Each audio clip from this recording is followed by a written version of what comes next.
Hello everybody, welcome to the Math for Programming course.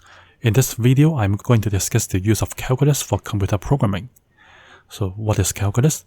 It is a branch of mathematics that deals with the rate of changes and accumulation. So the rate of change can be evaluated by using differentiation, while the accumulation issue can be handled by using integration, which is a branch of calculus, okay? And differentiation is also a branch of calculus. And in programming, calculus can be applied in fields like machine learning, physics simulations, graphics rendering, optimization algorithm, and data analysis. It enables computers to model continuous phenomena in a discrete digital environment. So in programming, we have to handle the continuous nature by using the discrete counterpart. That means we have to do some numerical integration or numerical differentiation in order to describe the continuous phenomena. Okay.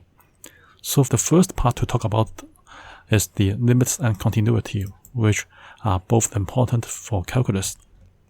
So the limit would help us describe the behavior of a function as the input gets closer and closer to a particular point, even if it is not possible for me to really reach the point. And let us see this example of this function. So the function is x squared minus 1 over x minus 1. So if we put x equals 1 into the function, you will see that we have 0 divided by 0, which is giving us an undefined value. But if we never touch positive 1, but we just get close to positive 1, we can see that the value of f of x will tend to 2 quite closely. Okay, so if x is getting closer and closer to 1, the function value would be tending to 2 very closely. So that is the property. As x gets closer to 1, f of x would get closer to 2. So we can say that the limit of f of x when x tends to 1 is equal to 2, okay? And continuity is another concept. We have to ensure that there will be no breaks in the function in order to achieve continuity. It means that the function value at the point is equal to the limit as the function approaches that point. So we can see the following definition. A function is continuous at the point x equals a if all the three things would happen. The function is defined at that point, so f of a is really present and the limit exists as you approach that point. So it means that the limit when x tends to a would really exist. And the third point is important. We have to make sure that when the two quantities are existent, they are also equal to each other. Okay. So let us see a simple example like this one. F of x equals x squared. It is a smooth curve, of course. There is no holes in it. And at any point, say x equals 2. F of 2 is of course equal to 4. And the limit of f of x when x tends to 2 is also equal to 4. Okay, so you can do similar things here to indicate that when x is getting closer to 2, the limit of function is getting closer to 4, okay? And the value of the function would be closer to 4. And since the function is defined and the limit exists and they match, it is continuous at x equals 2, okay? So this is a continuous function, and this continuous function is able to show continuity at x equals 2, okay? And in programming, limits can be used for numerical approximations, error tolerance in algorithms, and we can also use it to handle asymptotic behaviors. For example, the big O notation and analysis in algorithms. So we can see the numerical stability issue that can be handled by calculus. We can check if the algorithms can converge within the tolerance, or we can say the application in animation and graphics by seeing the smooth transitions in the UI elements of the game physics by doing the approximation of limits for the frame rates. And for machine learning, we can evaluate the model performance as hyperparameters would approach extremes. Okay, so we can do limits to handle the model performance. Okay, so for example, if we tune the learning rate to become a value very close to 0, what would happen for the entire training model? we can have the limit concept in our mind to evaluate the performance of the model. And let us see the symbolic evaluation of the limit and the numerical evaluation of the limit in Python. Okay, so I can use sympy to be imported and numpy to be imported. And then for sympy, I can handle symbols. So I can say symbols as x, and then I make an expression called sp.sign x. That means I use the symbolic sign function, and I divide the symbolic sign function with x, which is already given as a symbol. And then I can get the limit of the symbol called expression here, and the variable is x, and the limit to try to find out the function value as x tends to 0. Okay, so the symbolic limit will be evaluated by using the limit function in the sympy module. Okay, and for the numerical approximation of the limit, we can have something quite similar to the definition of the limit. We can have the central difference for derivatives, but it is also able to handle the limits. So we have a central difference formula here, so that I'm able to make a limit here, and I can say that h is our tolerance, f is our function, a is the point that we want to approach. So f here is a lambda function, so I can use a symbolic sign here, and I can also divide the symbolic sign by x, so I'm able to do sin x divided by x. And I can define the function as follows. If x is equal to 0, then the answer is 1. And if the x value is not 0, I can just use the value obtained by doing the manipulation here directly. And the numerical limit is that one. So we have to make sure that this value is getting close to 0, but it is not able to reach 0 directly. And the numerical approximation of the limit can be evaluated by using the approximate limit function here. Okay, so let me run the program. So you can see that the symbolic limit is just 1. That means the limit of this function is just 1. And the numerical approximation of the limit is evaluated as 1. So even if I'm not able to reach 0 exactly, I'm still able to use the numerical approximation of the limit to evaluate the limit at a point that is close to 0. Okay. Now let us talk about derivatives, which is also called differentiation. So derivatives can help us measure the instantaneous rates of change. And in programming, they are just computed analytically by using the symbolic mathematics in Python, or numerically by using the finite differences functions provided by NumPy. And in maths, we use derivatives to figure out how fast something is changing at a specific moment. So let us see the idea of the derivative by means of a graph here. So the derivative of a function is written as that one. The limit of this function as h approaches 0. So what is h here? We can see the diagram here. So this place is x, and this place is x plus h. So this length is just h. And of course, for x here, the function value becomes f of x. And for x plus h here, the function value would become f of x plus h. And the difference of the function values can give us the rise of the line joining 2 points straight away.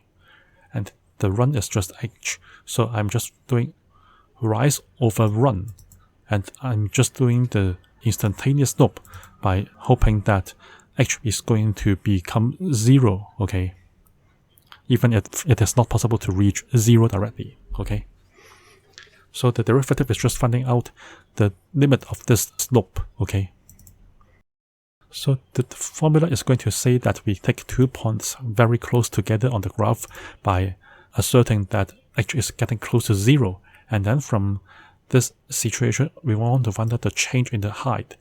And we divide by the change in the position. And we want to shrink the gap to 0. That means I want to make h as close to 0 as possible. Okay. So let's see the example here. Suppose I want to have f of x equals x squared, and then I want to find the derivative of this function. Then I can apply the formula directly. So for f of x equals x squared, I can do all the things here by including x plus h as the function parameter, and then I minus the x squared, which is the original function, and I divide the rise by the run, which is h, and then after manipulation, you can see that the h in the denominator can be cancelled out, and then when we see that as h approaches 0, we can get a derivative of f of x being equal to 2x. So when h is getting close to 0, we can say that the derivative is just 2x, okay? And it means that as x equals 3, the slope is 6. So when we put x equals 3 to the derivative, it means that the slope is number 6 here, okay? And the curve is getting steeper when x is equal to 3, okay? So how can we apply the derivatives in programming? We can use it in optimization. So the gradient descent algorithm in machine learning will apply the derivative to help us minimize the loss function, so that we can use the gradient descent approach in our neural networks. And in physical simulations, we can calculate the velocity from the position by doing differentiation, and we can even differentiate the velocity to get the acceleration in game engines. And for financial modeling, we can handle the sensitivity analysis by handling the derivatives, like what we do for option pricing, okay? And for signal processing, we can do the edge detection by using the gradient computation. So the gradient computation is helpful to find out the abrupt change in the pixel values, and we can just say that the edge detection work by identifying the sharp changes in the gradient, okay? And let us see how we can implement derivatives in Python. So we can take a look at the program here. I have to use SymPy and NumPy as the tools to help us do the symbolic manipulation and the numerical manipulation. And in order to help us get the derivative numerically, I have to use the derivative function coming from scipy.misc, okay? So I want to do the numerical derivative by using this function. And how can we do the symbolic derivative? Let us see. I have to mention the parameter as a subject, and then I want to include the expression, which is x squared plus sin x, and sin x here is in the symbolic form, okay, coming from SymPy. And I want to do the derivative by using the DIFF function coming from the SymPy, okay. I include the expression and the variable to take the derivative, and I'm able to show the symbolic result. And in order to do the numerical derivative, I make a function that includes my function expression first, which is x squared plus sin x, and I want to find out the derivative at the point 1.0 here, and then I can use the derivative function here that is already imported to evaluate the derivative of the given function at a particular point. And then I'm able to show the derivative at that particular point to be some number coming from the derivative function. So let us try to play with it. Okay, you will see that I'm able to get a symbolic derivative as 2x plus cosine x. In order to do the derivatives analytically, we can check out the differentiation tables on the web to see how you can evaluate the derivatives of many commonly used functions. And the numerical derivative at this point 1.0 is equal to that one. Okay, so we can use this approach to evaluate the symbolic derivative and the numerical derivative, okay. So I want to show the curve of f equals sin x divided by x. As we can see that when x approaches 0, this function value will be getting close to 1, okay. That's why the limit of this function as x approaches 0 is 1, okay. And let us talk about integration. So we can use integrals to help us calculate integrations. So the integrals will help us compute the accumulated quantities, like the area under the curve, okay. And integration here is trying to add up infinitely small slices of area under a curve.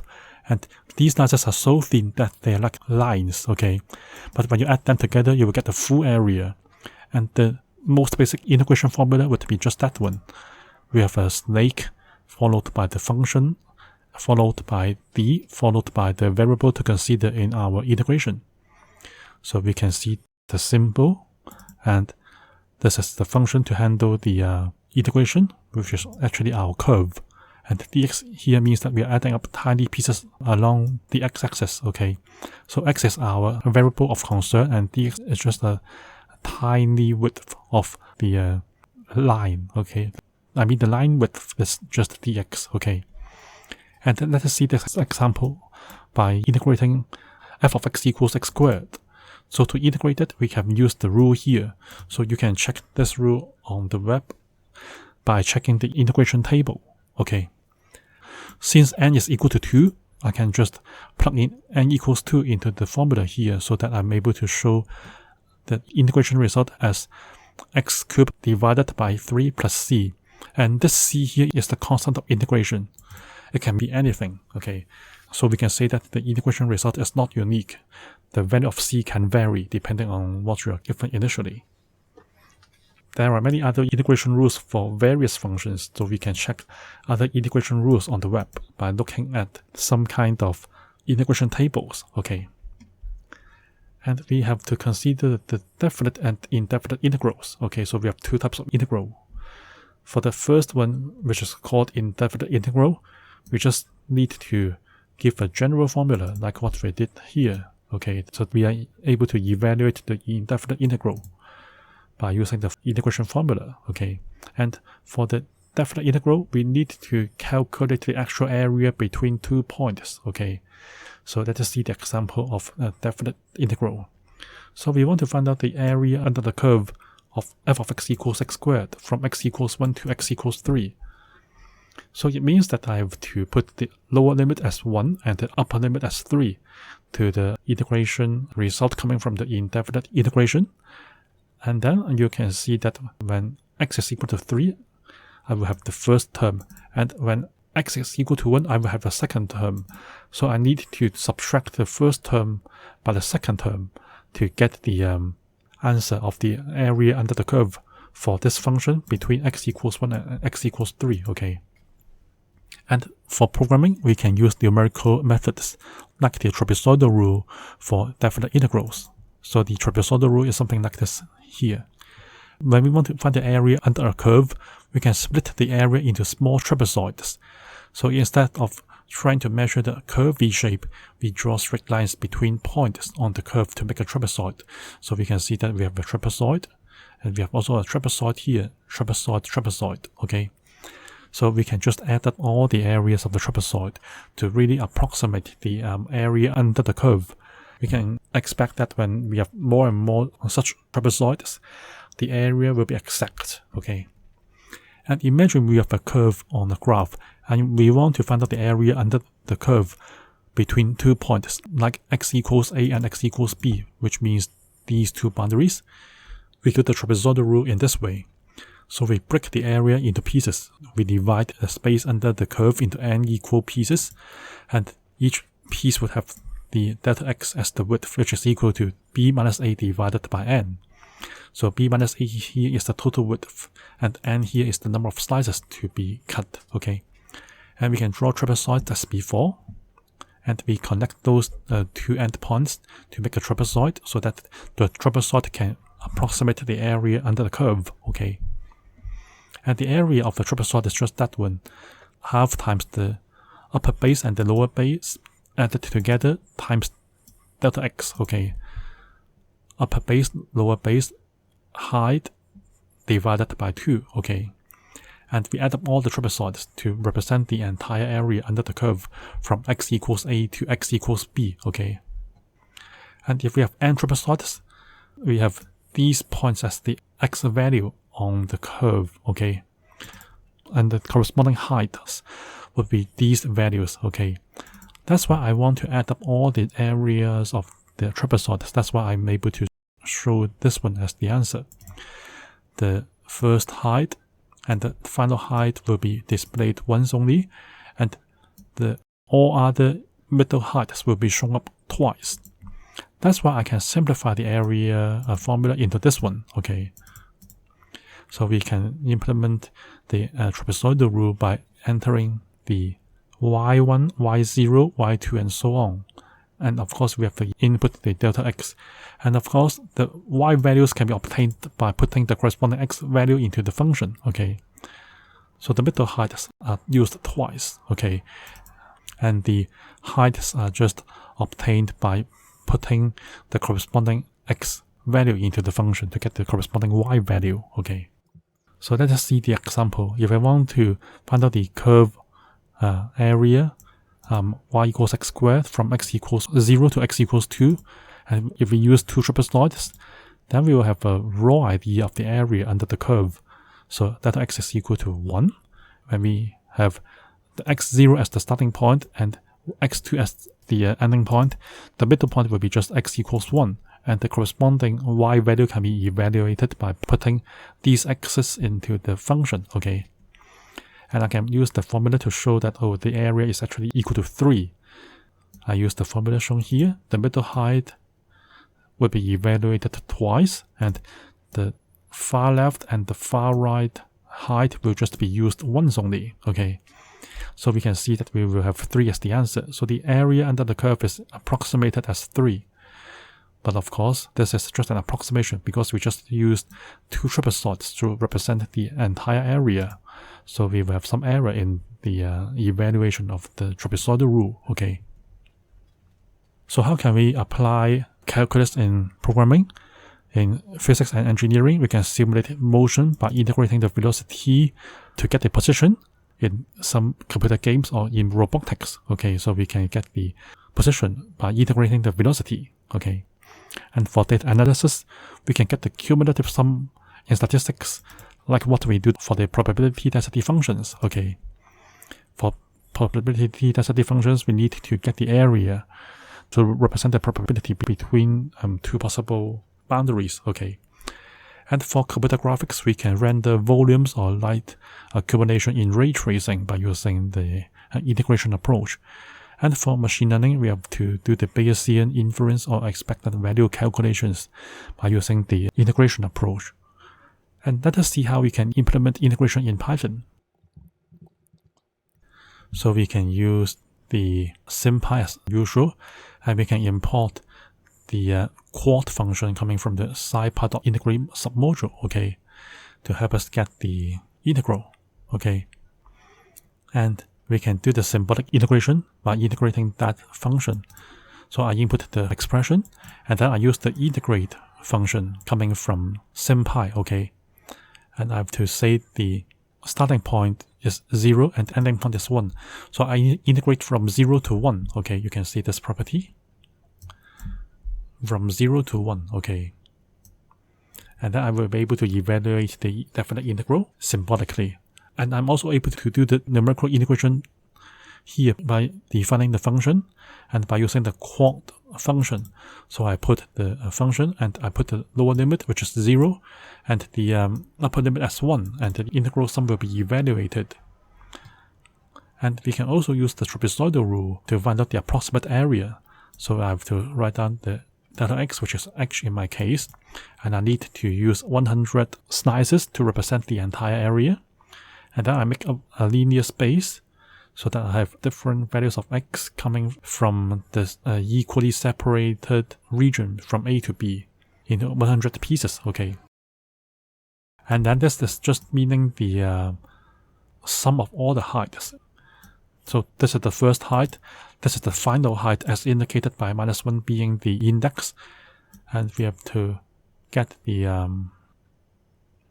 sum of all the intermediate heights here, okay. And I can use this trapezoidal rule function to help us get the area under the curve approximately from x equals 0 to x equals 1. So let us try to run it. So you can see that the numerical integration result is quite close to the trapezoidal approximation, okay. And the symbolic integral result is that one. So to get the integrals, we can look up some integration tables on the web to see a lot of integration result of different functions, okay.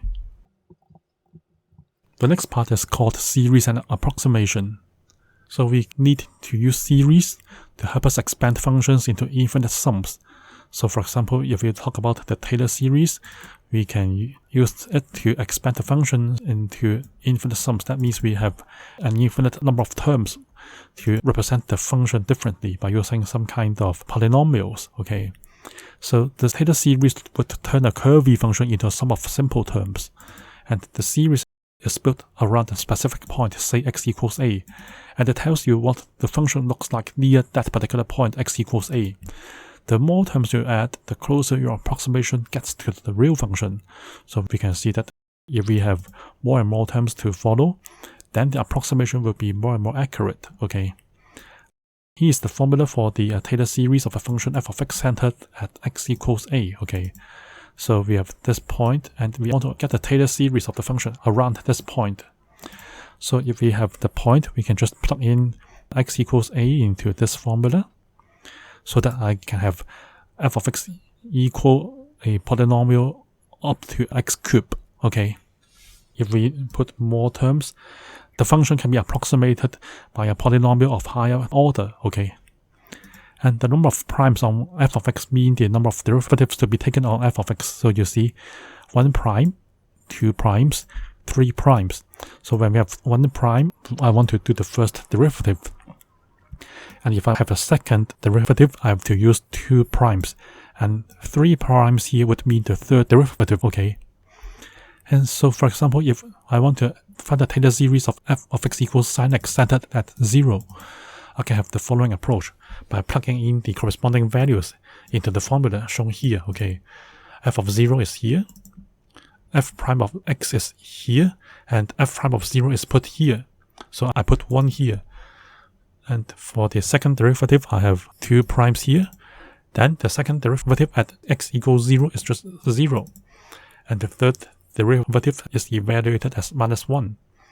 So the way to find out the derivatives can be found on the web by looking up some integration tables, okay?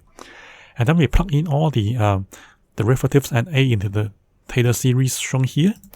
We will be able to get this one, okay? So for this one, we can further simplify it to become that one.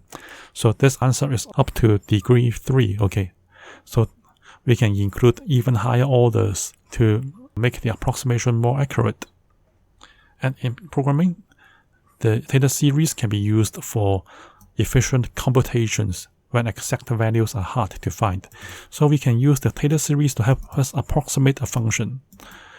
If the function is not easy to be represented exactly, okay? So if we want to use Taylor series, there are some ways to do so. We can use it in the function approximation by implementing exponential function of x or sin x in low-level languages without built-ins. So in order to approximate functions that are a bit more complex, we can use Taylor series to help us do the approximation. And for numerical analysis, we can use Taylor series to find out the error bound in some algorithms or in the fast multiple methods, okay? And for machine learning, we can use the polynomials to do polynomial regression by using the Taylor series as the approximation of the regression polynomial. And for graphics, we can do the Bezier curves or spline interpolations based on the series. So we can do interpolations based on the series. That is the major idea in the use of graphics. And let us see how we can do a Taylor series in Python.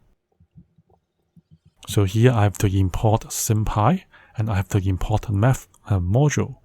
So I do the symbolic Taylor series by including the x here in the form of a symbol, and the Taylor series can be evaluated by using sp.series here. So in SymPy, there is already a series function, and I put x equals, the function equals sin x here, and the variable is x, and we want to do the expansion around x, and I want to include the power of 5 in my expansion.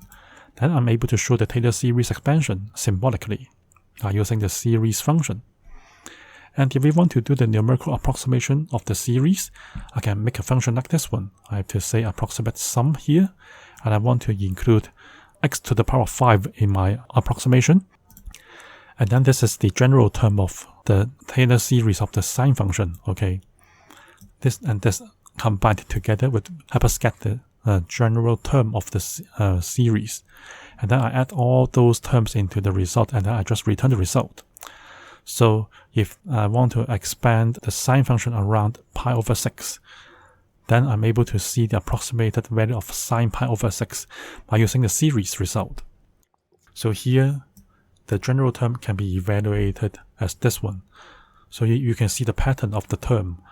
So the entire line here is going to help us generalize the term in each part of the series, okay? So we can plug in n to evaluate the corresponding coefficient in x to the power of n, okay?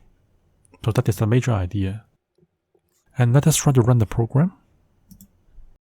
So you can see that symbolically, the Python is able to help us get the series in this way, okay? And this means the area of the series will be of x to the power of 5, okay? And the approximated value of sine pi over 6 is very close to 0.5, you see. It is just having some non-zero numbers after quite a lot of zeros, okay? So you can see that the approximated value of sine pi over 6 is evaluated numerically is very close to the exact value of 0.5 by using the Taylor series, okay? So if we include x to the power of 5 as the final term of the Taylor series, then we can get some good result in the approximation, okay? So this video has discussed a number of basic concepts about calculus. We have discussed the limits and continuity. We also learned about derivatives. We can do a derivative by using the analytical solution or by using the numerical solution. And we also know how to do integration by using the numerical solution and the analytical solution. So this is the trapezoidal rule that helps us to do the integration numerically by approximating the total area under a curve by using a lot of areas of the small trapezoids, okay? And we also know how to do the series and approximations. So we can use a series, which is in the form of a polynomial, to approximate a more complex function. And when we put the x with some values, we can evaluate the function value by using the approximation coming from the series. This is the end of the video. If you have any questions about my video, please leave your questions on the comment section below the video. If you like this video, please give me a like and please subscribe to my channel. Thank you for watching.